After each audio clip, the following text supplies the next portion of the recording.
Application of the law of conservation of energy to a simple pendulum. In our earlier session we have learned about law of conservation of energy. Now let us learn how law of conservation of energy is applied.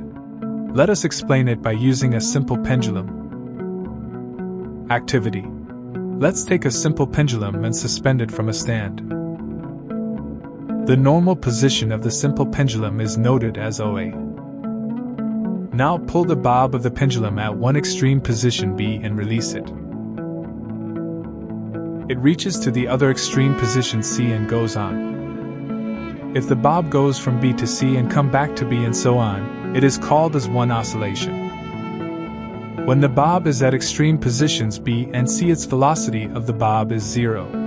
So, its kinetic energy Ke is 0. When the bob is above normal height h, i.e., when it is at extreme points, it has potential energy P.E, so its Ke is 0.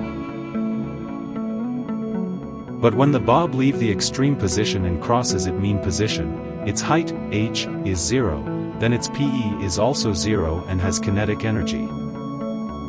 At equilibrium position it has kinetic energy and potential energy is 0, and at extreme positions it has potential energy and kinetic energy is 0. In between equilibrium and extreme position it has both potential and kinetic energy.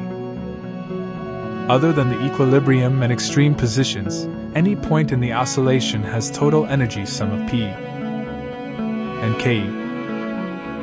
The sum of P and Ke always remains constant.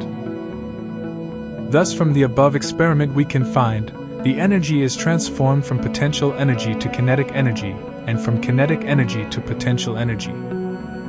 But it is neither created nor destroyed. This is called as law of conservation of energy.